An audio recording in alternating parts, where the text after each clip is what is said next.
From Lagos, the nation's commercial capital, this is the news at 10, live from Channels Television. Reporting tonight, Amarachi Ubani.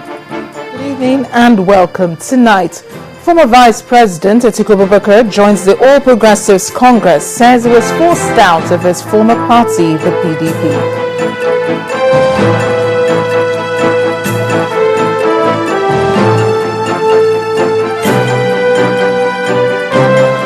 Speaker of the House of Representatives, Aminu Tambuwal, leaves Nigerians guessing about his 2015 ambition. He says it is not time to speak.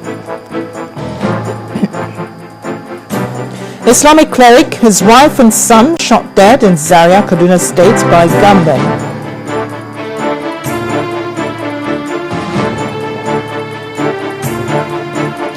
And protests disrupt Thailand's general elections as voting is halted in parts of Bangkok and in the south.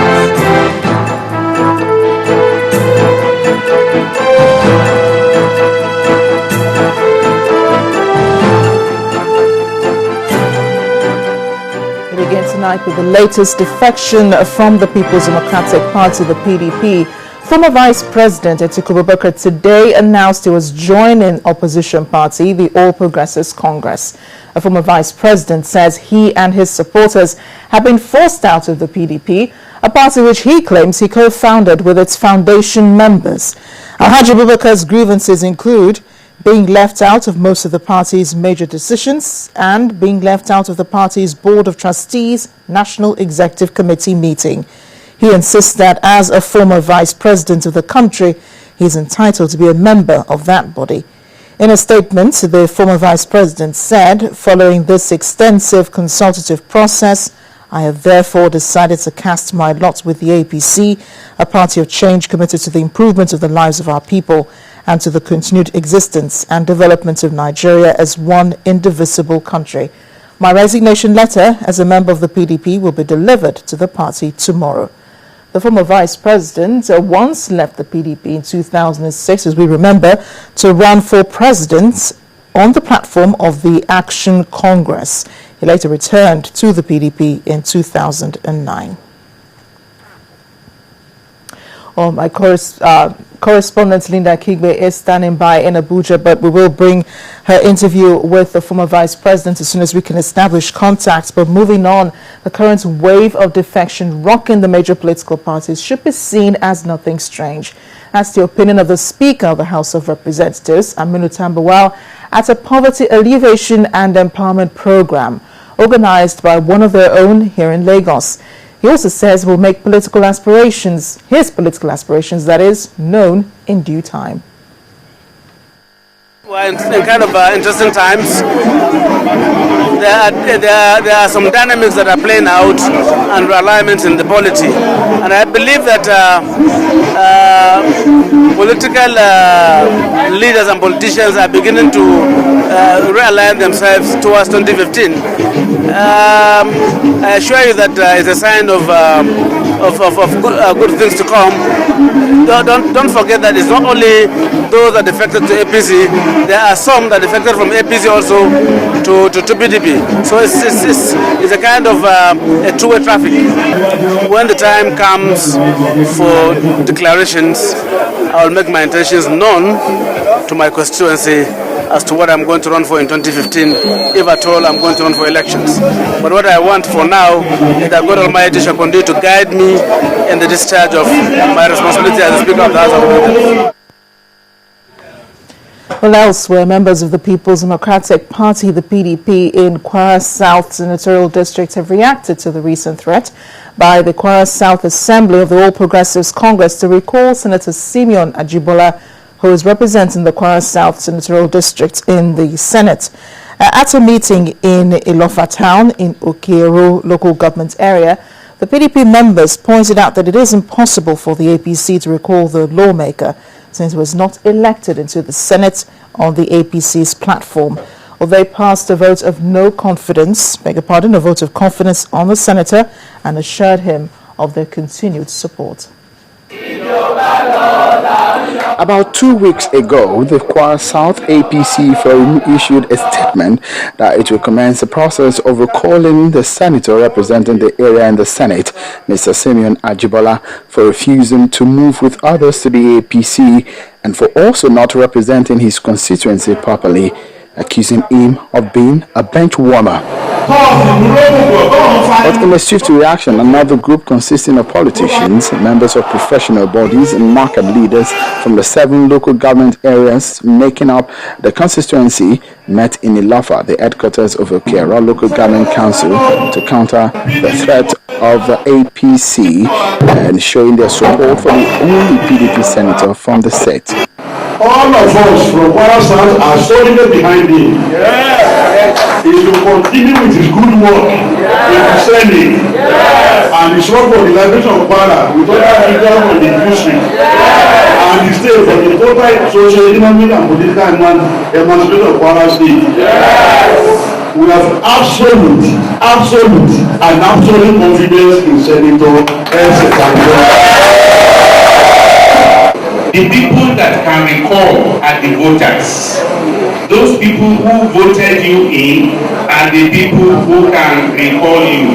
And the process is very simple.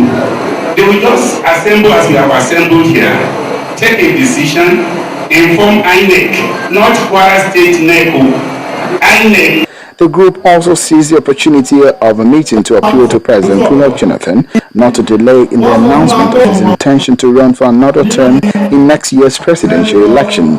We hereby appeal to the President of the Federal Republic of Nigeria, Commander-in-Chief of the Armed Forces of the Federal Republic of Nigeria, in the person of President Goodluck Jonathan, to come out, declare his intention to contest the presidency 2015. The battle line appears to be drawn between the PDP and the APC over the decision to recall Senator Simeon Ajibola. What is not certain is who will blink first in this war of nerves.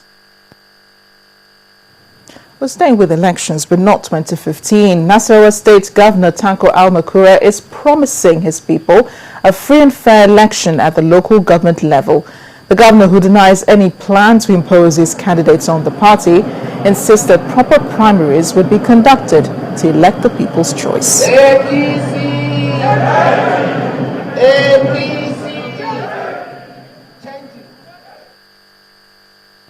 The essence of joining APC and merging is because we want to exhibit true democratic norms and etiquette, and also to open ourselves to progressive disposition.